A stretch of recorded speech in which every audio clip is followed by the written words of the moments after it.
O áudio que vocês vão ouvir agora é parte do podcast Xadrez Herbal. Caso vocês queiram ouvir mais sobre esse assunto e outros temas de política internacional, é só ir em xadrezherbal.com. Bem, passemos agora para a coluna aberta, no qual eu e Felipe seguimos repercutindo a invasão russa à Ucrânia.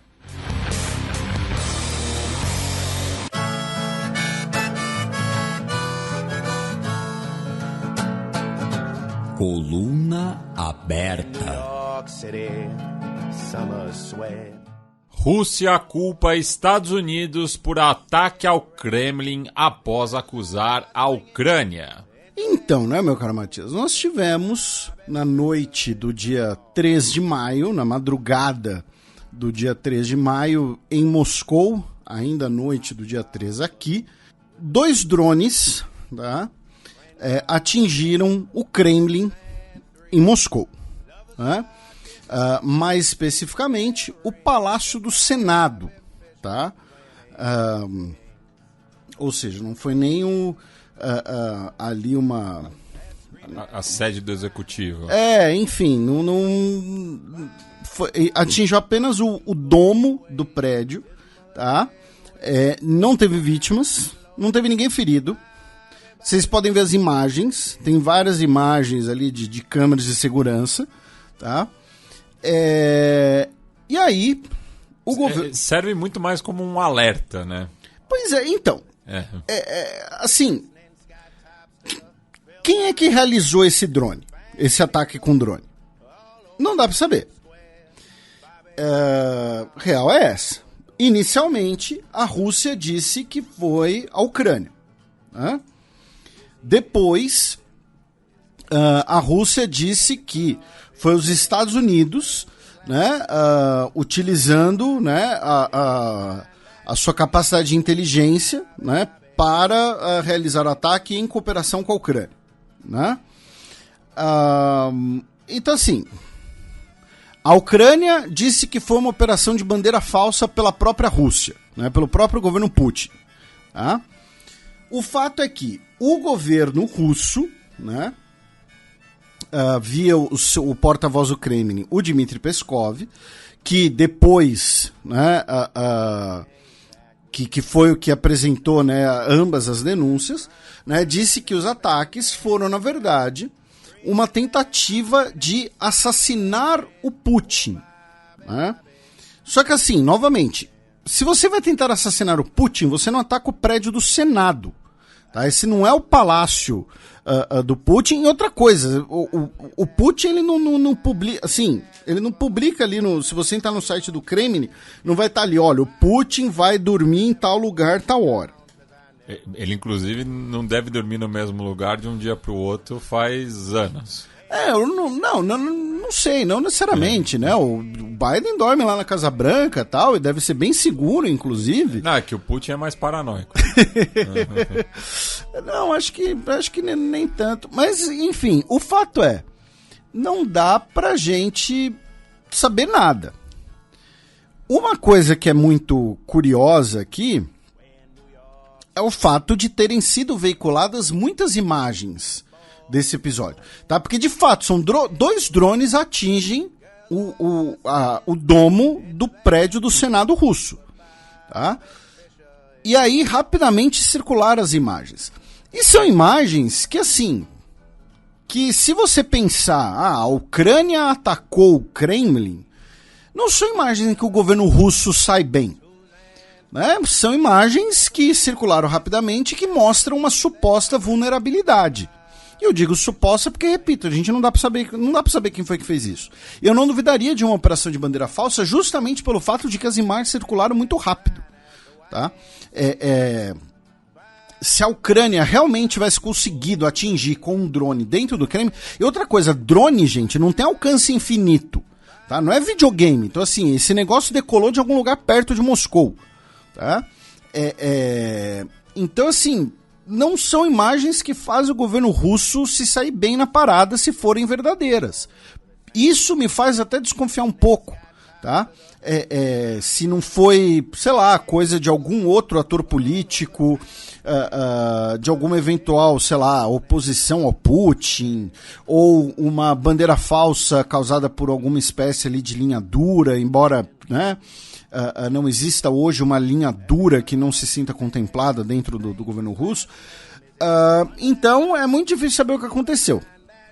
O que eu acho mais interessante da gente trazer para o nosso ouvinte é: a guerra na Ucrânia acabaria se o Putin fosse assassinado pela Ucrânia ou pelos Estados Unidos? A resposta, gente, desculpa, é não. Pelo contrário. Pois é. Poderia até escalonar mais. Exatamente. E isso foi o que você mencionou. O próprio Prigozhin, né, o dono do grupo Wagner, falou que isso mereceria uma retaliação nuclear. Né? Então, assim, se você tem um assassinato do Putin, né, novamente, o nome do programa, né, não é xadrez, que se você tomar o rei, acabou o jogo. Tá? Né? Não é Star Wars, matamos o imperador, pronto, acabou, né? Acabou o filme, sobe créditos e os Ewoks morreram com os destroços da Estrela da Morte caindo na cabeça deles. Né? Não é assim, as coisas não são simples assim. Então, se você tem um assassinato do Putin, no mínimo do mínimo do mínimo, você teria que ter alguma espécie de acordo de paz, de armistício, que deixassem satisfeitos os atores pró-guerra na Rússia, que não são apenas o Putin, né, e que, entre aspas, compensassem, né, toda a perda material em vidas que a Rússia teve na guerra, na visão dessas pessoas. Tá? Vou deixar muito claro. Então, assim, não é, o Putin morreu, então vamos retirar nossas tropas da Ucrânia, fingir que nada aconteceu, fingir que nenhum russo morreu, que não perdemos milhares de peças de equipamento e munições e tal, e pronto, acabou. Não! As coisas não são assim, né? Não seriam assim, né? Você certamente teria ali alguma desordem momentânea, né, como um ataque de decapitação esperado que cause, enfim, sob como seria não necessariamente a linha sucessória, né, mas o comando russo durante a guerra, durante o conflito, mas assim, se assassinar o Putin acabou a guerra, não. Tá? Até porque, repito, os setores russos pró-guerra precisariam ser de alguma maneira satisfeitos. Então, acho meio simplório algumas pessoas que realmente acharam, né, que se for uma tentativa de assassinato, se você assassinar o Putin, acabou a guerra. Não, nada disso. Tá? E como o Matias lembrou, né, você ainda teria o eventual risco de escalada, caso fosse comprovado que o eventual assassinato do Putin fosse feito, por exemplo, pela Ucrânia. Né? Outra coisa, né, ainda no conflito, são que nas últimas semanas nós tivemos diversos ataques contra infraestrutura, né, de ambos os lados. Tá? Quando eu digo de ambos os lados, nós tivemos, por exemplo, a Ucrânia atacando um depósito de combustíveis russos na Crimeia, tá? E também depósitos de combustíveis perto da fronteira, inclusive na região de Belgorod, né, dentro da Rússia. Enquanto isso, a Rússia atacou, né, infraestrutura e depósitos de munição com ataques de mísseis. Inclusive Kiev, né, foi atacada por drones e mísseis russos essa semana, coisa que não acontecia há quase 2 meses. Tá? Então, por que nós temos agora essa troca de ataques com mísseis, de ataques de longo alcance, mirando especialmente depósitos de munição, depósitos de combustíveis e infraestrutura ucraniana? Porque a Ucrânia está preparando, né, supostamente está preparando, essa grande contraofensiva de primavera contra os russos, né, inclusive, né, a previsão de utilizar, né, os novos carros de combate que recebeu do Ocidente, como os Challenger e os Leopard 2. Então, os dois lados estão tentando minar a capacidade bélica do outro, né, atacando, então, alvos como depósitos de munição e de combustível, tá? Alvos que são muito mais válidos, digamos assim, no médio e longo prazo. né? No curto prazo, se você tiver ali você vai atacar alvos, por exemplo, em Bakhmut, né? Que continua sendo um grande moedor de carne na guerra, né? O alvo militar ali durante a troca enfim, durante a trocação de porradaria, digamos assim, né? Agora, pensando numa ofensiva, pensando num planejamento de médio e longo prazo, faz muito mais sentido você atacar coisas como depósitos de munição e depósitos de combustível, que é o que tem ocorrido bastante nas últimas semanas.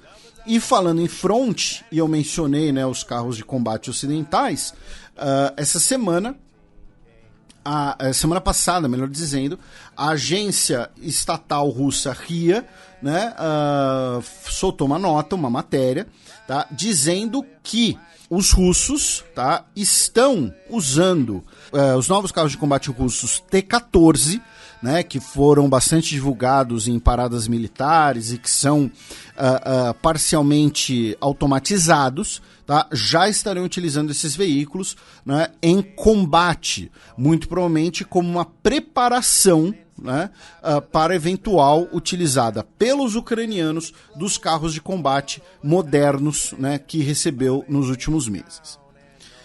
Saindo do fronte, meu caro Matias, né, indo para uma questão interessante nas últimas semanas que a gente comentou bastante no nosso penúltimo programa, né, não o programa atípico, mas o programa anterior. Alguns dos nossos ouvintes talvez se lembrem que o ministro da Agricultura da Polônia renunciou durante a visita do Zelensky, né, afirmando que o fato de que o governo polonês, né, abriu o seu mercado para receber os produtos agrícolas ucranianos como parte do apoio à economia ucraniana na guerra, estava prejudicando os produtores agrícolas poloneses, porque os produtos agrícolas ucranianos entravam num preço muito menor, já que não tinha que cumprir, inclusive, com algumas determinações da União Europeia, algumas determinações de segurança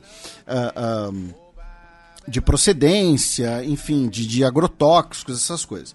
Então, na semana do dia 16 de abril, Polônia, Hungria, Eslováquia e Bulgária, tá, todos baniram a entrada de produtos agrícolas ucranianos, tá, salvo os produtos que estariam em trânsito. A União Europeia, inclusive, protestou contra essas decisões nacionais unilaterais, tá?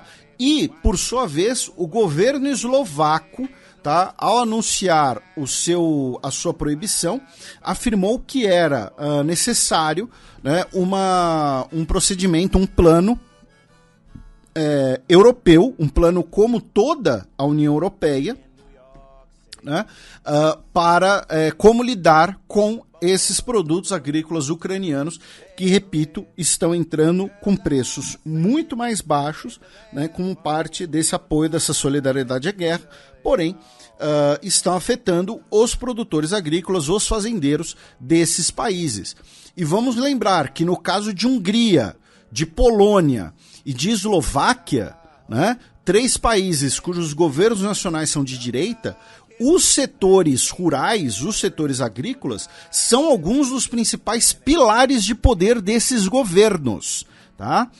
Vamos lembrar, o prefeito de Budapeste é um prefeito de centro-esquerda, o prefeito de Varsóvia é um prefeito de esquerda, tá? Os partidos de direita nesses países, eles são fortes nas capitais também? São, claro, mas os principais bastiões deles são nos interiores. Então isso é uma maneira, inclusive, também de agradar o próprio eleitorado nacionalista desses governos, tá? Interessante de lembrar isso. Aí, meu caro Matias, a gente vai falar um pouquinho sobre China e Índia em matérias de segurança, em relação ao conflito. Por quê?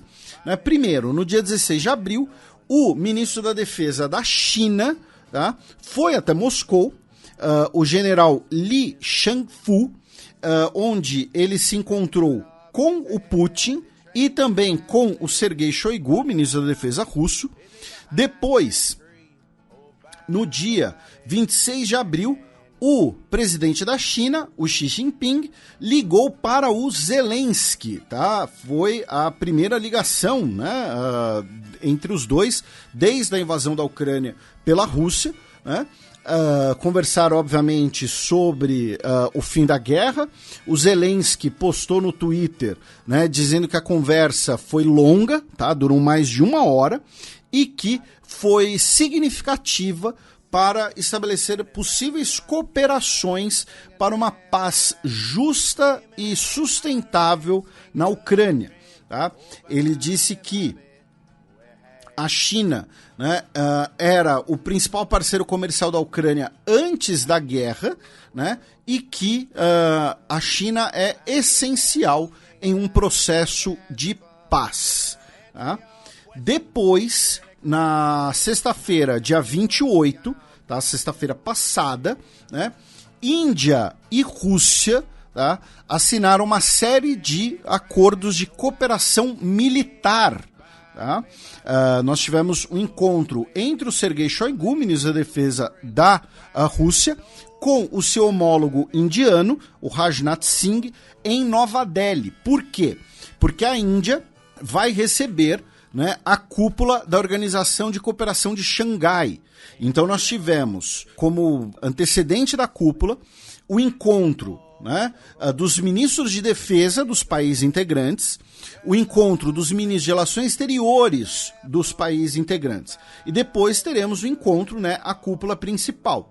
Nesse sentido, inclusive, o ministro da Defesa do Paquistão, né, esteve presente, foi até Nova Delhi, né, foi a primeira visita de um ministro da Defesa paquistanês à Índia desde 2017, tá?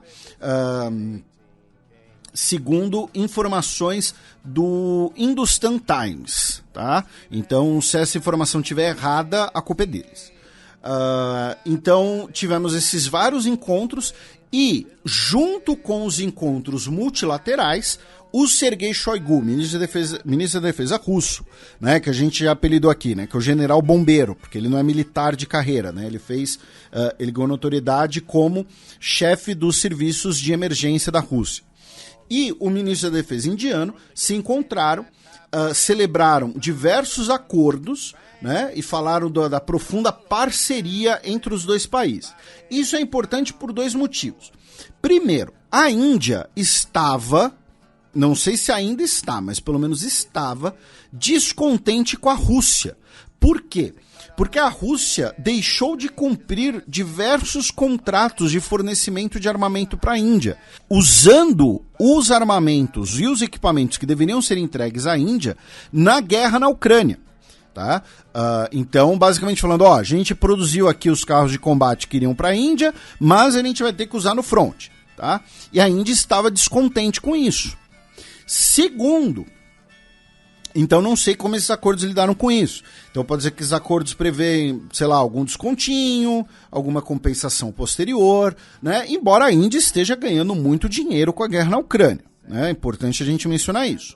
Né? A Índia se tornou um dos principais compradores de petróleo russo e a Índia tem se tornado um dos principais fornecedores de petróleo refinado para a Europa. A Índia está fazendo, por vias, digamos assim, mais disfarçadas, o que Turquia e Azerbaijão fazem de forma mais descarada, que é basicamente se tornar uma laranja dos hidrocarbonetos russos. Né? E a segunda questão é... Assim como alguns países dos Balcãs. Né? Isso, Bulgária, por exemplo. Né? E a segunda questão é, a Índia, ela, por ter uma posição geopolítica muito delicada, a Índia, desde basicamente a sua fundação, ela busca não depender unicamente de um fornecedor de equipamentos militares. Ela usa muitos equipamentos russos e anteriormente de origem soviética, sim, por ter conseguido melhores condições de fornecimento, mas ela também usa equipamentos de origem francesa, de origem dos Estados Unidos, de origem britânica, depois passou a desenvolver a sua própria indústria naval, né, usando muitos desenhos navais de origem britânica, inclusive. Então, a Índia, ela busca manter uma posição ali de equidistância, uma posição de equilíbrio entre, né, o chamado Ocidente e Rússia e China. Então ela tem as escaramuças com a China, mas também tem cooperação. Ela tem ali questões de muita proximidade com a Rússia, que é uma aliada chinesa, né? Então essas relações entre Índia e Rússia são parte dessa equidistância. Não significa que a Índia... não, agora tá tudo bem com a China, Índia, China e Rússia vão montar ali um bloco eurasiano, que é o próprio Pacto de Cooperação de Xangai, e dominar o mundo, alguma coisa assim. Não, porque a Índia, ao mesmo tempo que é um grande comprador de armas russas, faz parte, né, da iniciativa do Quad, no Pacífico, né, no Indo-Pacífico, com os Estados Unidos anti-China. Então a Índia mantém essa posição equidistante ali. A comparação que eu já fiz aqui é que a Índia é mais ou menos como a Itália na véspera da Primeira Guerra Mundial, né? Ela conversa ali com todo mundo, né? E se tiver uma guerra, ela vai demorar para decidir de que lado ela vai entrar. E aí, meu caro Matias, falando em outras notícias da guerra, passando aqui mais rápido, tivemos no meados de abril, uma troca de prisioneiros, mais uma troca de prisioneiros, né, entre Ucrânia e Rússia, né, envolvendo cerca de 130 prisioneiros de cada lado. A Rússia, também em meados de abril, expulsou 20 diplomatas alemães, né, depois da expulsão de 20 diplomatas russos pela Alemanha, né, dizendo que se tratava ali de reciprocidade. Já no final de abril, o chinês Jing Liren se tornou campeão mundial de xadrez, né? Ele derrotou o russo Ian Nepomniachtchi em Astana, no Cazaquistão. Muitos dos ouvintes pediram para a gente comentar esse assunto, a gente já havia até citado antes, alguns programas atrás. Ele se torna o primeiro homem chinês, né, campeão, já que a China, né, já tinha o título mundial feminino, né, com a Zhu Wenjun. E por que está nesse bloco aqui de notícias da guerra? Né? Porque, de certo modo, o título dele está ligado ao conflito, né? Por dois motivos. Primeiro, a gente pode colocar ali 2,5, né? O primeiro é o seguinte: o russo que ele derrotou, o Ian Nepomniachtchi, ele competiu sob a bandeira neutra. Tá? Ele não competiu como um atleta russo, porque russos e belorussos estavam banidos do Mundial. Segundo, o Magnus Carlsen, né, o norueguês, que é muito carismático, muito presente nas redes sociais, faz vídeos, né, faz reacts de partida de xadrez de molecada iniciante jogando para incentivar, enfim, é um cara, né, parece ser muito boa praça e tudo mais. Ele disse que ele estava cansado, estava, né, de fatiga e tal, e não ia defender o título, né, até porque ele foi campeão mundial em 2021, derrotando o mesmo Ian.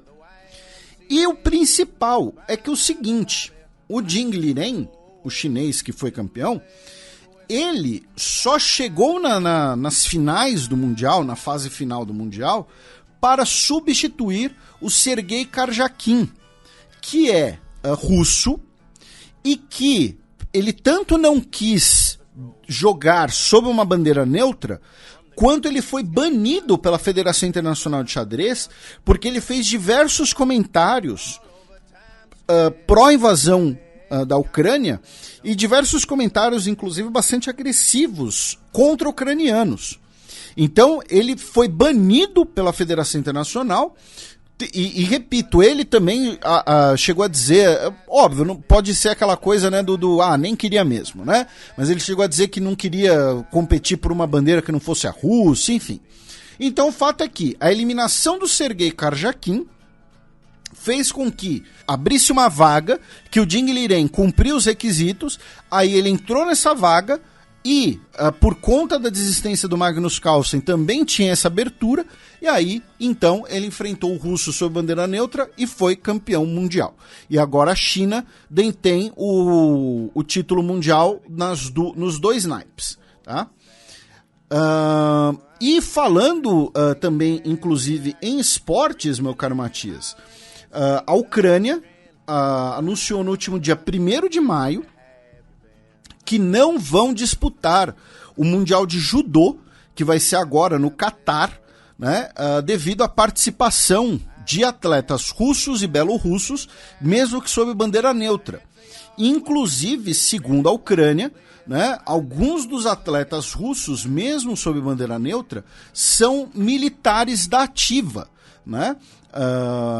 E isso é bem possível que seja verdade, né? Porque o judô é muito... A gente até repercutiu no programa da semana retrasada sobre a grande presença, né, de militares no Comitê Olímpico Russo. Né? Isso, e a gente já falou, não me lembro exatamente em qual das Olimpíadas, já que nós já tivemos 2 Jogos Olímpicos durante a existência de xadrez herbal, em como a União Soviética, os militares da União Soviética foram importantes para a difusão do judô, especialmente dentro dos países árabes, né, no Oriente Médio como um todo. Né? Hoje o judô, por exemplo, é muito forte em Israel, e essa tradição começa com a migração pós-fim da União Soviética. Enfim, então a Ucrânia afirmou que não vai competir no Mundial de Judô por conta da presença de atletas russos e belorussos, mesmo que sob bandeira ucraniana. Como curiosidade, tá, só meu caro Matias, uma coisa que eu já te contei aqui em off, mas para os nossos ouvintes, quando eu estava na Armênia, né, até semana passada, estava rolando o Campeonato Europeu de Halterofilismo. Né? O halterofilismo é responsável por metade das medalhas olímpicas armênias, da Armênia independente. E primeiro, é muito engraçado, assim, muito diferente, né? Você vê as pessoas assistindo ao halterofilismo como nós brasileiros assistimos um jogo de futebol. Né? As pessoas assim nas mesas, comemorando e tal. E segundo, os atletas do Azerbaijão se retiraram da competição porque na cerimônia de abertura, né, a bandeira do Azerbaijão, na sede dos jogos, no ginásio sede, foi incendiada. E ela foi incendiada pelo designer dos figurinos da cerimônia de abertura. Tá? Não foi um ativista qualquer que entrou no ginásio e tacou fogo, alguma coisa assim. Não. Foi o próprio designer da cerimônia de abertura. Porque assim, a derrota na guerra de 2020, o número de armênios mortos, os vídeos de atrocidades na guerra e tudo mais, são muito sensíveis na sociedade armênia. Foi um trauma muito grande na sociedade deles. Então teve esse incidente na abertura, logo na abertura. Eu não sei como é que terminaram os placares de medalhas e tal, mas a Armênia estava indo muito bem, inclusive. Teve um cara lá que quebrou recorde, enfim. Voltando aqui para as notícias da guerra, a inteligência russa afirmou que prendeu 7 agentes ucranianos na península da Crimeia. Já no final do mês, né, o presidente do Fed, né, o Banco Central dos Estados Unidos, o Jerome Powell, né, ele caiu em um trote, tá, de uma rádio russa, tá, em que russos ligaram para ele, se passando pelo Zelensky, né, e, enfim, transmitiram depois e tal, tirando o sarro dele sobre esse trote. O Zelensky, que hoje, dia 4 de maio, está em Haia, tá, nos Países Baixos, está visitando Haia, também vai se encontrar com o primeiro-ministro Mark Rutte. Obviamente, essa visita tem o propósito ali de dar apoio, né, nem que, obviamente simbólico, né, a ideia de que o Putin precisa ser preso e julgado por crime de agressão, por crimes contra a humanidade. Já na Polônia, tá, a Rússia está acusando as autoridades polonesas, né, de ter confiscado a escola russa que fica na embaixada em Varsóvia. Tá? O governo polonês disse que o prédio pertence ao Estado polonês e que o Estado polonês estaria simplesmente exigindo a devolução do prédio. Já o governo russo disse que foi uma ação policial que viola a Convenção de Viena sobre as Relações Diplomáticas de 1961, né, e que ali funciona uma instituição civil, né, voltada para crianças russas, né?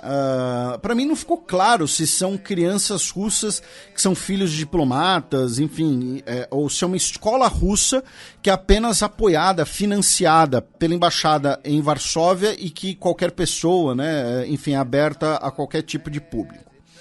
E finalmente, tá, também no final de abril, o Putin assinou o decreto que afirma que pessoas nos territórios, né, nos 4 oblasts do leste ucraniano que a Rússia anunciou a anexação, pessoas que não aceitarem, né, não normalizarem a sua situação como cidadãos russos até 1º de julho de 2024 serão deportados, tá? Então, o que esse decreto está dizendo? Olha, se uma pessoa que mora em Donetsk, em Luhansk, em Kherson, né,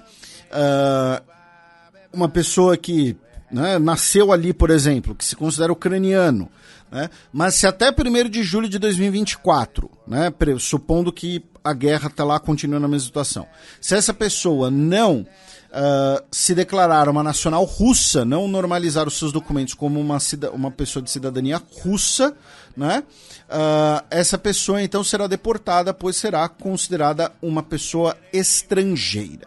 Aí, meu caro Matias, a gente sai da Ucrânia para fazer um breve giro aqui pela Europa, começando pela Sérvia, tá, com 2 notícias problemáticas, 2 notícias tristes vindas da Sérvia. Tá? Primeira delas é que ontem, dia 3 de maio, em Belgrado, tá, na manhã de Belgrado, no horário local, um menino de 13 anos de idade, tá, ele entrou na sua escola, tá, a escola Vladislav Ribnikar, né, que fica em Vracar, que é uma região ali da grande Belgrado, digamos assim, né, parte da zona metropolitana, e deixou 9 pessoas mortas, 8 crianças e um guarda, 7 pessoas ficaram feridas, 6 crianças e um professor. Ele usou 2 pistolas que eram de propriedade do pai dele, não eram registradas, não estavam legalizadas, inclusive. Segundo o menino, ele passou cerca de 1 mês planejando o ataque, tá? Ainda se especulam sobre os eventuais motivos do ataque. O pai dele e a mãe dele foram presos, tá? Já foram detidos. O pai dele vai enfrentar acusações de negligência sob a posse das armas de fogo. O presidente Aleksandar Vučić disse que não há lugar para esse tipo de violência na Sérvia, que pediu por uma campanha de doação de sangue, inclusive, declarou luto nacional e disse que é necessário investigar as razões para evitar que isso aconteça de novo. Tem um detalhe: como o garoto, né, o menino que realizou o ataque, ele tem menos de 14 anos, ele é inimputável, segundo a lei sérvia. Tá? Ele não pode ser considerado criminalmente responsável. Então, por ter menos de 14. Então, dos 14 aos 18, você tem ali uma determinada responsabilização, mas com menos de 14 ele é inimputável. Então, por isso que ele foi detido, ele foi enviado para uma clínica psiquiátrica, tá? Porque ele não poderá ser preso. Tá? Enfim, repito, ele é inimputável. E aí, muito se discutiu se seria ali um evento, né, uma cópia dos eventos que acontecem nos Estados Unidos, que infelizmente estão se espalhando pelo mundo. Tivemos eventos similares aqui no Brasil, infelizmente. Né? E aí, hoje, dia 4 de maio, um homem armado com um rifle automático, tá, abriu fogo a partir de um carro, tá, na região de Midelanovac, que também fica na Grande Belgrado, deixando pelo menos 8 pessoas mortas e 17 pessoas feridas. Tá? O homem que realizou os disparos tem 21 anos, se chama Uros Blasic. Tá? Ele está sendo procurado pelas autoridades sérvias, pelas autoridades policiais sérvias, e a origem do episódio teria sido uma discussão com uma das vítimas, e aí esse homem, Uros Blasic, pegou sua arma, né, e pegou uma arma na sua casa e realizou esse ataque. Aí tem uma questão que é curiosa, né? Duas questões são curiosas, na verdade. Lembrando que, assim, se você quiser entender um pouco mais sobre a história da Sérvia, da ex-Yugoslávia, nós temos Fronteiras Invisíveis de Futebol, que é nosso podcast de história, né? Tanto sobre a Yugoslávia unificada quanto sobre a Sérvia. E por que eu estou citando isso? Porque eu não lembro em qual dos dois programas eu menciono que era parte do currículo escolar na Iugoslávia você aprender a manejar armas de fogo. Porque a Iugoslávia, ela era um país neutro durante a Guerra Fria. Então a Iugoslávia, ela vivia... Não alinhado, né? Não alinhado, né? Ela vivia sob a ameaça de uma eventual invasão pelo Pacto de Varsóvia e pela OTAN. Né? Você tinha planos de contingência nos dois casos. Então você tinha ali a ideia de que todo cidadão deveria aprender a manusear armas de fogo e tudo mais. Então, aí depois disso, né? Lembrando, a Iugoslávia acabou em 91. Tá? Então, assim, nenhum dos dois responsáveis pelos disparos era nascido durante a Iugoslávia. O meu raciocínio é o seguinte. Uma questão cultural. Exatamente, é uma questão cultural. Mas depois das guerras, né, das guerras civis, das guerras de dissolução da Iugoslávia, a Sérvia, pelo menos, ela tem leis muito restritas para posse de armas. Só que tem muita arma na mão da população. Tanto por essa questão cultural que você citou, quanto pelo fato de que depois das guerras, muita gente simplesmente voltou para casa com suas armas. Tá? Muita gente tomou arma durante a guerra como um troféu de guerra, por exemplo, e levou para casa. Então, isso tem um reflexo também nos índices de violência nos principais centros urbanos, né? Com a criação dos sindicatos do crime também, ligado ao contrabando, enfim. Exatamente. Então, assim, a Sérvia, ela é um caso paradoxal, porque ela tem leis, repito, muito restritas em relação à posse legal de armas, mas tem muita arma na mão da população, por conta do legado das guerras civis e também por conta dessa questão, né, como a Matias colocou, uma questão cultural vinda da ex-Yugoslávia. Né, de que você tinha as pessoas aprendendo a manusear armas era parte da formação cidadã das pessoas, né, isso por conta dessa ameaça de uma invasão. É algo similar ao que acontece na Suíça também. É um bom paralelo. É um paralelo muito bom.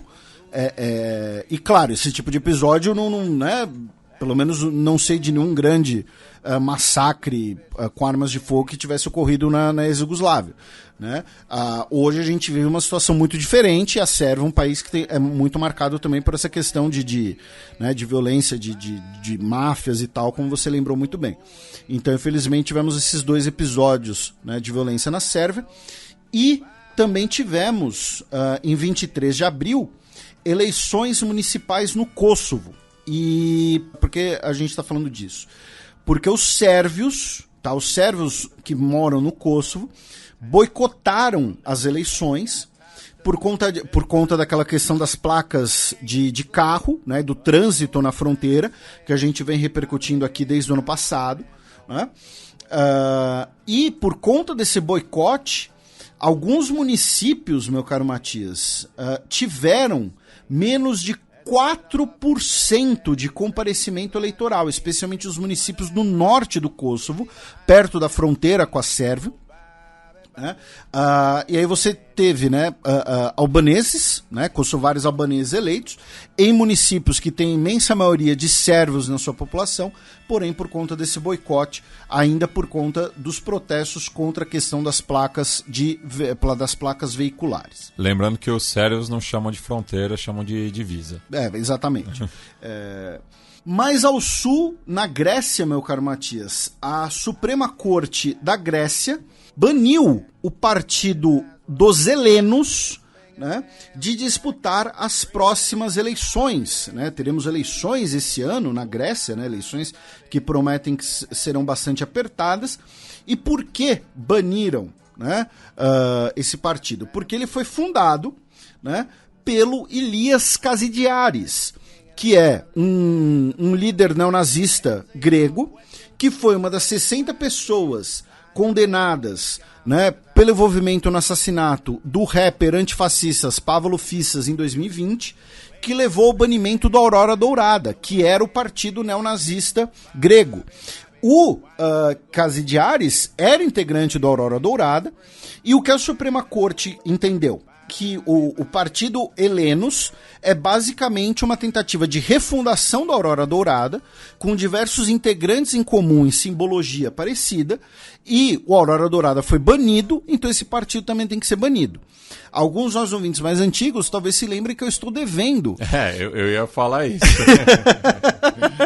Eu estou devendo as fotos proibidas, né? Porque quando a Aurora Dourada foi banido, eu disse que eu ia tirar fotos besuntados de azeite grego em comemoração. E eu ainda não fiz isso. Mas, brincadeiras à parte, né, a Suprema Corte grega baniu o partido Helenos de disputar as eleições, considerando que ele é apenas uma tentativa de refundar o Aurora Dourada. Da Grécia, meu caro Matias, nós vamos para a Itália, cruzamos o Adriático com duas notícias. Primeira é que o governo da Giorgia Meloni, né, do partido, né, neofascista Fratelli d'Italia, eliminou a chamada renda da cidadania, né, que era ali uma espécie de Bolsa Família, digamos assim, que auxiliava pessoas mais pobres. Segundo a oposição italiana, o programa beneficiava cerca de 4 milhões de pessoas, e agora ele vai ser substituído por um programa mais restrito que visará apenas famílias com pessoas que tenham deficiência, menores de idade ou idosos. Tá? Segundo a Giorgia Meloni, é para evitar que pessoas que possam trabalhar não recebam a renda. Né? Só que assim, a Itália tem uma das maiores taxas de desemprego entre jovens da zona do euro. Então, muitos dos jovens italianos que recebiam esse programa, não é porque não queriam trabalhar, estou recebendo, acabou o governo, não vou trabalhar. Não, é porque você tem um problema de desemprego, inclusive. Né? E claro, isso também está ligado ao fato de que muitas dessas pessoas pobres são do sul do país também, né? A região para onde a Giorgia Meloni não liga tanto assim, né? E a outra só para lembrar, o Napoli garantiu o Scudetto hoje, então um chupa para a Lega Nord. O Napoli 33 anos de jejum. Então, tá.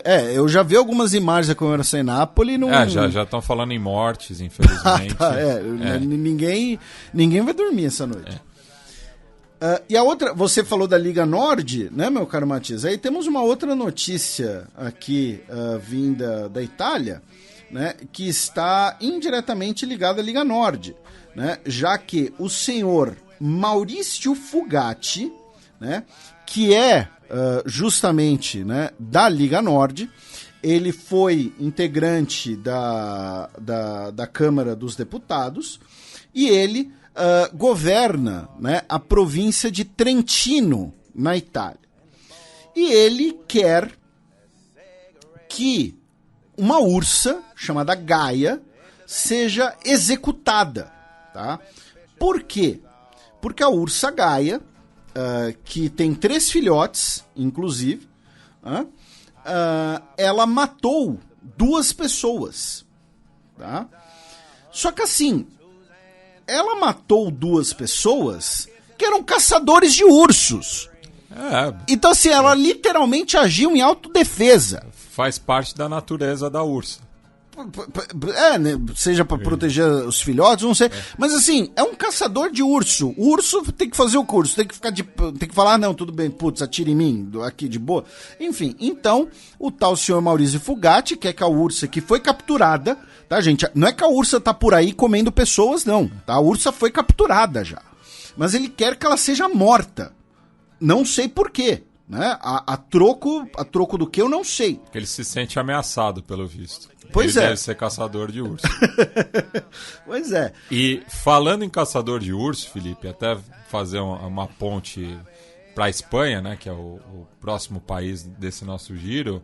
Na semana passada, o artista chileno Nicolás Miranda, ele colocou uma estátua do rei emérito Juan Carlos I ali na região de Puerta del Sol, em Madrid, justamente próximo da estátua do urso com o Madônio, né, que é o símbolo da cidade de Madrid. Está presente no escudo do Atlético de Madrid, né, que é o urso colhendo frutos, né, desse arbusto, enfim, como uma maneira de ridicularizar o antigo monarca.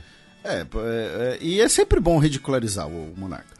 Mas, e só para fechar o assunto, meu caro Matias, uma associação de defensores dos animais entrou com um pedido na justiça de revisão aí do negócio, e a decisão vai sair no dia 3 de maio. E tem um detalhe, tá? E só para citar, né, nós estamos aqui repercutindo, tá, uma notícia que é da autoria do ECOA, do UOL, da Camila Freitas, tá? E a matéria está bem completa, está muito interessante, recomendo que leiam. Ela traz a informação de que o filho de uma das pessoas vítimas da ursa não quer a morte da ursa.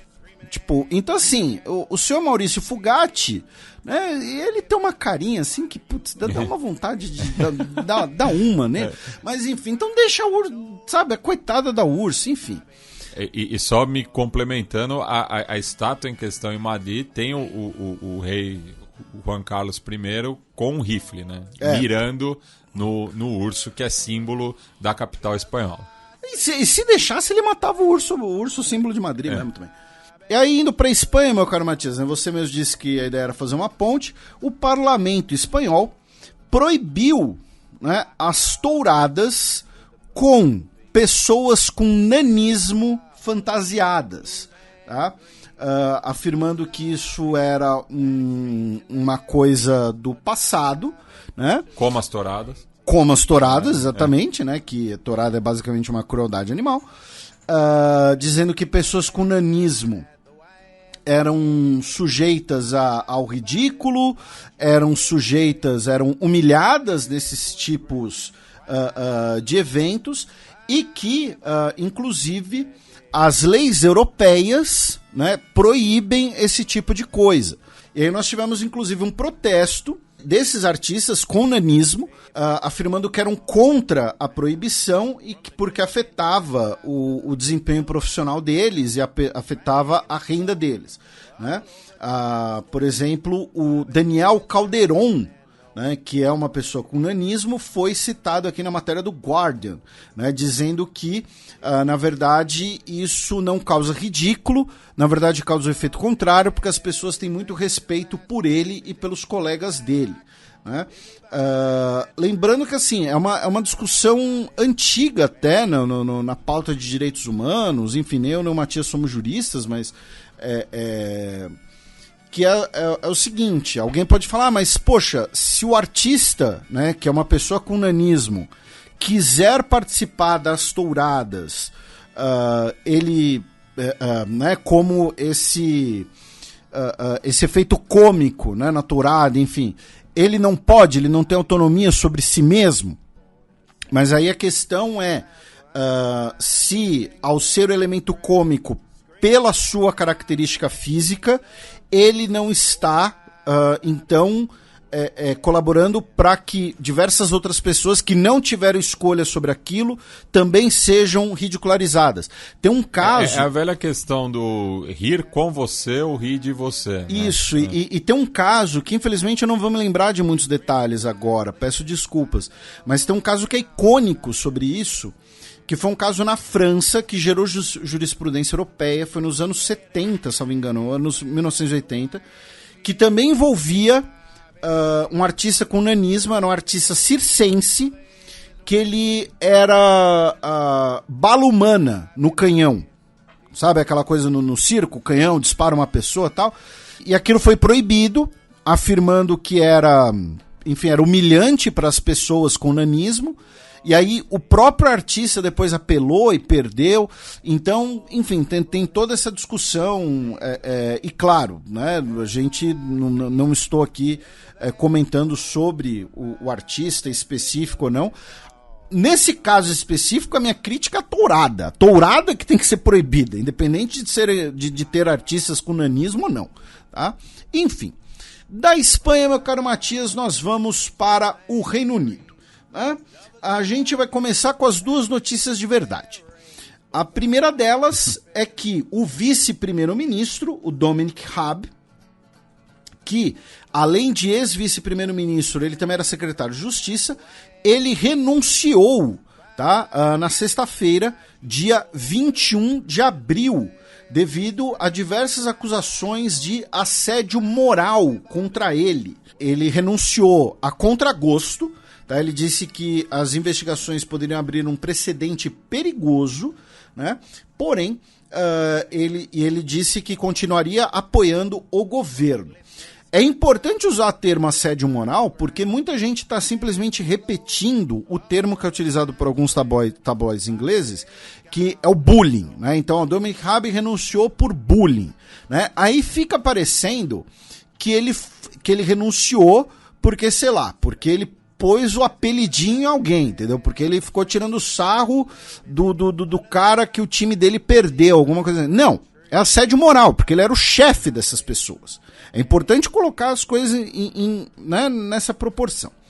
A segunda notícia é que estamos tendo, nesse momento, né, nesse momento não, porque ainda é de manhãzinha lá, né, mas temos eleições locais na Inglaterra, tá, meu caro Matias?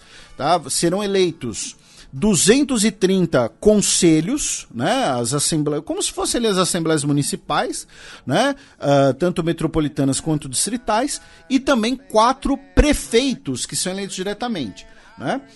Lembrando que em vários distritos ou algumas regiões você tem a eleição do conselho, e a partir do conselho, né, você tem, como num sistema parlamentarista, né, você tem ali a eleição, né, a escolha, né, de quem será o chefe de governo. Tá? Então, dentre alguns conselhos que serão eleitos, estão, por exemplo, de Bolton e de Liverpool, né, 2 das cidades mais importantes do país. E também teremos a eleição, como disse, 4 prefeituras diretas, que são as prefeituras de Bedford, Leicester, Mansfield e Middlesbrough. Né? Lembrando que a lei brasileira determina que toda vez que se cita Middlesbrough, você tem que falar o time onde o Juninho Paulista jogou. Né? E foi campeão da Copa da Liga Inglesa. Da Copa da Liga Inglesa. Junto com o Doriva. O Doriva estava nesse time também? É. O Doriva tem um estilo mais inglês de jogo do que o Juninho Paulista. Todas as pesquisas indicam que o Partido Trabalhista, né, vai ter uma vitória muito grande. Eu não vou dizer esmagadora, né, até porque são pesquisas, a gente ainda não sabe como é que vai ser a realidade, mas todas as pesquisas indicam uma grande vantagem do Partido Trabalhista em relação aos conservadores. Essas 2 foram as notícias de verdade. A outra notícia, meu caro Matias, é que agora, no dia 6 de maio, né, nós vamos ter um senhor que vai ser, vamos botar uma coroa na cabeça dele e ele vai achar que manda alguma coisa. Né? Falando mais sério, né, teremos a coroação do rei Carlos III, né, como rei, né, do Reino Unido e dos seus domínios, aqueles vários títulos. Embora hoje acho que foi o ministro de Relações Exteriores de Belize, que já falou que, ó, esse negócio aí já vai acabar, a gente vai virar república mesmo e ponto final. Belize, que era a Honduras britânica, né? O único país da América Central continental que não fala espanhol. Pois é.